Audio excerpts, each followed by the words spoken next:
नुसल्ली व नुसल्लिम अला रसूलिहिल करीम। अम्मा बाद फ़ाऊज़ु बिल्लाहि मिनश्शैतानिर रजीम। बिस्मिल्लाहिर रहमानिर रहीम।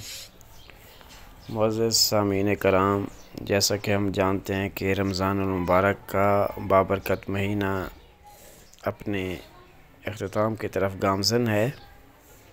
तो आज हम रोज़े की हालत में गुस्ल करने के बारे में आपको बताते हैं कि रोज़े की हालत में नहाना ख़्वाह वाजिब हो या मसनून हो या मुबाह हो, और गर्मी और प्यास की वजह से सर वगैरह पर पानी डालना जायज़ है। इस बारे में किसी किस्म का कोई इख्तिलाफ़ नहीं है कि अबू बकर बिन अब्दुर्रहमान किसी सहाबी से रिवायत करते हैं कि मैंने नबी करीम सल्लल्लाहु अलैहि वसल्लम को रोज़े की हालत में गर्मी या प्यास की वजह से सर पर पानी डालते देखा। ये हदीस बुखारी, मुस्लिम और अबू दाऊद के अंदर मौजूद है। इसी तरह एक और हदीस मुबारक आप सल्लल्लाहु अलैहि वसल्लम की मौजूद है, जो हज़रत आयशा सिद्दीक़ा रज़ियल्लाहु ताला अन्हा से मरवी है, जिसमें हज़रत आयशा सिद्दीक़ा रज़ियल्लाहु ताला अन्हा से रिवायत है कि नबी करीम सल्लल्लाहु अलैहि वसल्लम जनाबत की हालत में सुबह करते थे और आप सल्लल्लाहु अलैहि वसल्लम रोज़े से होते थे और फिर आप सल्लल्लाहु अलैहि वसल्लम गुस्ल फरमाते थे। तो ये बुखारी और मुस्लिम और अहमद के अंदर हदीस मौजूद है।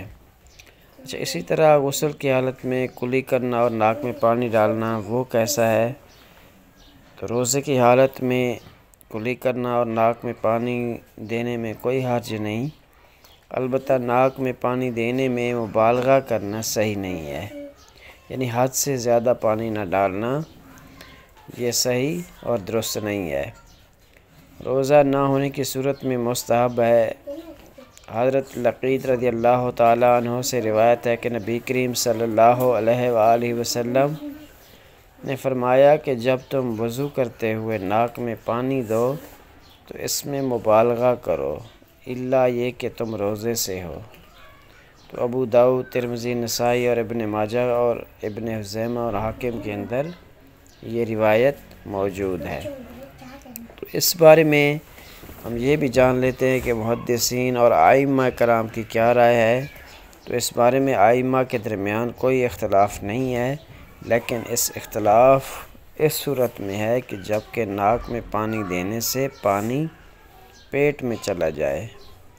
अक्सर आइम्मा, जिनमें इमाम अबू हनीफ़ा और इमाम मालिक शामिल हैं, के नज़दीक तो रोज़ा टूट जाता है, और इमाम औज़ाई, अहमद और इमाम शाफ़ी के नज़दीक ऐसी सूरत में रोज़ा नहीं टूटता, क्योंकि इसका हुक्म रोज़े में भूल कर खाने के लिए मुतरादिफ़ लिया जाता है। तो यानी आज हमने हालत रोज़ा के अंदर गुस्ल और कुल्ली करना और नाक में और मुंह में पानी डालने के बारे में आपको बताया गया।